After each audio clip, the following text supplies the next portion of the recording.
Picture a military satellite in low Earth orbit, passing silently over a barren stretch of desert. From hundreds of kilometers up, its optics are sharp enough to track a massive, multi-wheeled missile transporter crawling across the flat terrain. The convoy approaches the base of a jagged mountain. Massive, heavy blast doors slide open, and the transporter drives straight into the dark, reinforced tunnel inside. In an instant, the vehicle is gone. The satellite can perfectly photograph the entrance, but that is where its vision ends.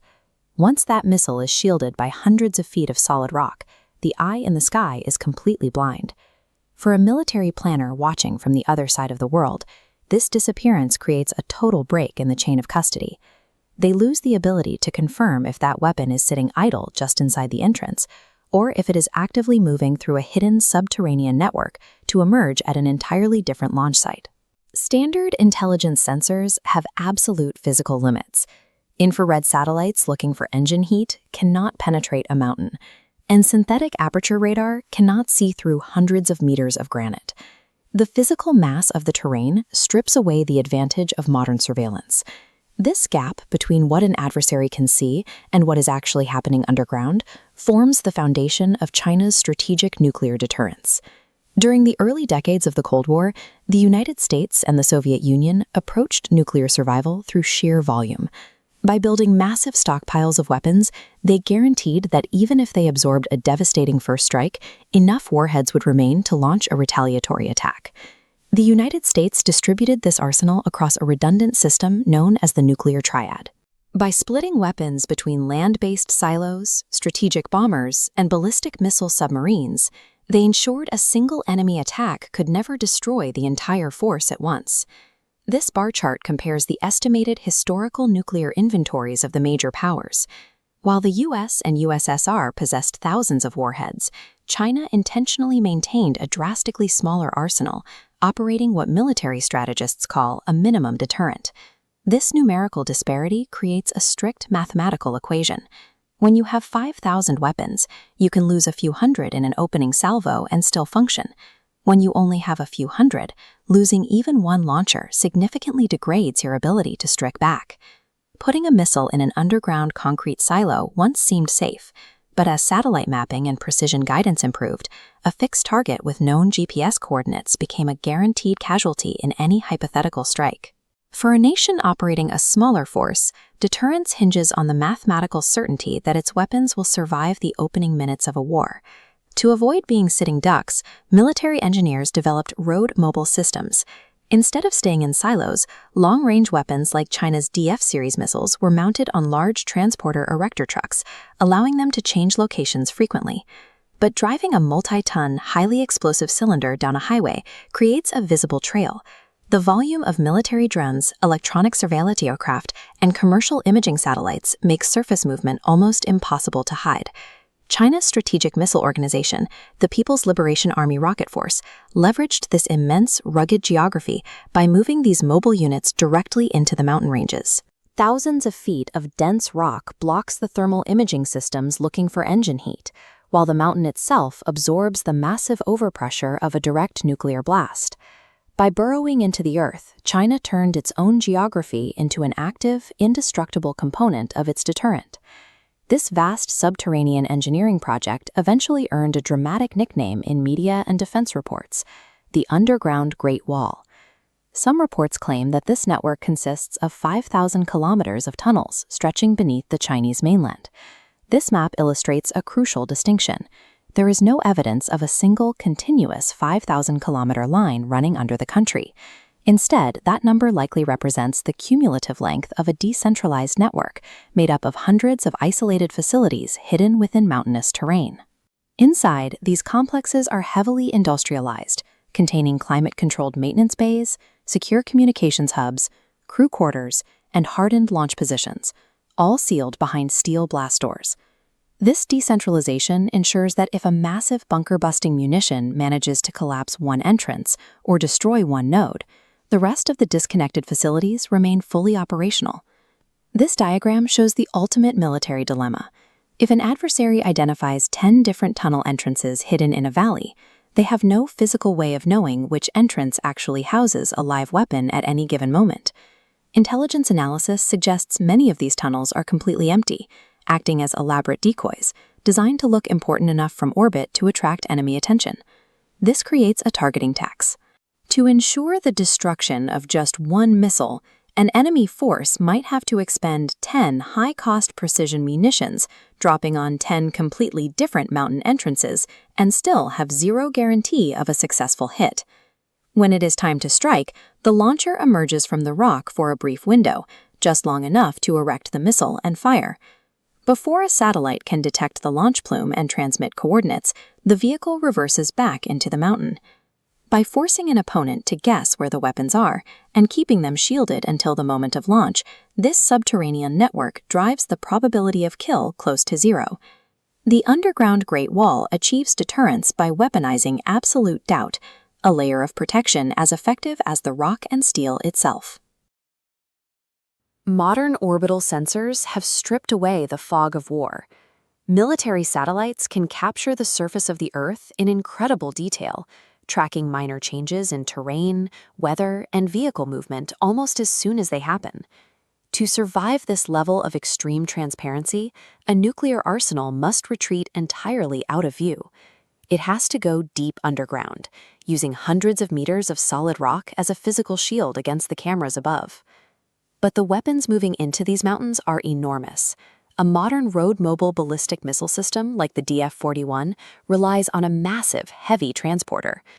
Hiding an asset of this size requires an underground complex more sophisticated than a simple tunnel. This diagram outlines the geometric reality of navigating a vehicle this large underground. Corridors must be excavated incredibly wide to accommodate the turning radius of a multi-ton transporter, and the flooring heavily reinforced to support the immense weight without cracking. Keeping that equipment operational introduces severe environmental constraints. Heavy machinery generates intense heat and exhaust that must be actively vented, while natural groundwater seeping through the rock must be continuously pumped away to prevent flooding. All of that internal infrastructure requires a massive amount of power, and the crews maintaining the weapons, running the generators, and operating the life support systems require a steady, continuous logistical chain of food, fuel, and supplies. Every single one of those internal requirements inevitably interacts with the outside world. Excavated rock has to be dumped. Thermal exhaust has to be expelled. Supply trucks have to arrive at an entrance. An underground fortress has to breathe to keep its weapons and crew alive. And in doing so, it leaves physical fingerprints scattered across the surface. Thousands of miles away, intelligence agencies are actively hunting for those exact fingerprints. They run continuous surveillance operations, pulling down massive amounts of orbital data to scan specific mountain ranges for signs of life. Analysts rarely spot the missile itself. Instead, they use a comparative timeline, checking images taken years apart to find subtle pattern changes, cleared vegetation, thermal anomalies, or newly poured concrete. Heavy vehicle tracks map out a supply network, eventually revealing a highly structured military routine. Yet this surveillance network faces a hard physical boundary. Optical sensors can map a road in high definition, and radar can image the surface through heavy cloud cover, but neither technology can peer through hundreds of meters of solid granite. The second a missile launcher drives through entrance and disappears beneath the rock, the chain of observation is instantly broken. The watcher is left staring at an empty door. The engineers building these underground networks understand that they cannot completely erase their surface fingerprints, so they weaponize that blind spot. If they cannot hide their tracks, they intentionally multiply them to create noise. Imagine monitoring 5 tunnel entrances for one hidden weapon. Now watch them scale that up, excavating dozens of identical decoy doors. The single real target is constantly shuffled between them. This forces an adversary to spread their surveillance dangerously thin, introducing severe doubt. The ultimate objective of this engineering strategy is not perfect invisibility. It is designed to drown the adversary in a flood of false positives, making it mathematically impossible to guarantee where the real weapon is located. But burying a nuclear force under a mountain introduces a severe internal complication for the military operating it. The extreme isolation required to survive an attack makes it incredibly difficult to actually command the force during one. A deeply hidden missile is entirely useless as a deterrent if its commander cannot receive authenticated launch orders during a severe crisis. The unit must stay connected to the outside world. Building the redundant communication infrastructure needed to guarantee those orders get through, like external antennas and heavily shielded cables, creates electronic emissions, and those signals can be detected by the exact satellites the mountain was built to evade. Modern strategic forces operate entirely on this razor's edge. They have to balance the absolute, deafening isolation required for survival against the constant connectivity required for military control. When you zoom out from the physical tunnels and look at the global strategic calculus, the true purpose of this network becomes clear. Imagine two nuclear-armed states navigating a severe crisis on the brink of war. Modern militaries possess specialized bunker-busting weapons capable of penetrating deep underground facilities. But a penetrator weapon is completely useless unless the attacker knows exactly which of the 50 identical doors actually houses the critical chamber. This creates the first strike paradox. An adversary cannot risk launching a preemptive attack unless they can mathematically guarantee the total destruction of the opponent's retaliatory weapons. If even a few hidden missiles survive, the retaliation would be devastating.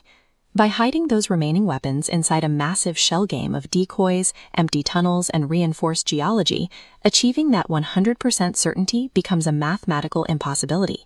This network transforms physical geography into mathematical uncertainty. Deterrence holds because an adversary cannot strike what they cannot find. For decades during the Cold War, China maintained a relatively smaller nuclear arsenal compared to the United States and the Soviet Union. The military strategy focused almost entirely on securing a credible ability to retaliate if they were ever attacked. That baseline has shifted. Recent satellite imagery reveals the rapid construction of vast fields of new missile silos scattered across the interior. On land, the military has rolled out advanced road-mobile ballistic missiles capable of quickly relocating to strike targets across continents. At sea, their submarine fleets have expanded, engineered to carry nuclear payloads deeper into global waters. And in the air, a rapidly evolving fleet of strategic bombers completes a newly modernized, multi-layered nuclear triad. By fielding land-based silos, mobile launchers, and naval platforms simultaneously, China ensures that no single strike can eliminate its retaliatory options. This redundancy allows the military to adapt its response to nearly any threat profile. These submarines, bombers, and mobile launchers are the visible elements of a much deeper military architecture. The true spine of this network lies hidden. The underground Great Wall is a massive, highly protected infrastructure built directly into the earth, designed to physically connect and shield these weapons from above. This creates a unique tactical problem. If intelligence agencies know the military is expanding, and they know exactly where these mountain ranges are located on a map, why couldn't a foreign power simply destroy the tunnels? Because mapping a general location on a screen and actually possessing the ability to neutralize a target are two entirely different things. Militaries have spent decades designing specialized ordnance to crack hardened underground facilities. Weapons built specifically to drill into the earth and destroy subterranean targets certainly exist. But a successful strike requires highly specific physics. A penetrator weapon must survive plunging through hundreds of meters of dirt, layers of solid granite, and thick reinforced concrete before its fuse even triggers a detonation. And that equation assumes you know exactly where to aim. A single mountain can hide a sprawling labyrinth of interconnected corridors.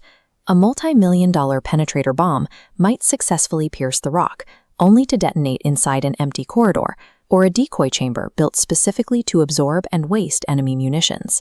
Military planners do not worry about possessing enough explosive yield. Their primary problem is acquiring the flawless coordinates required to hit the correct room.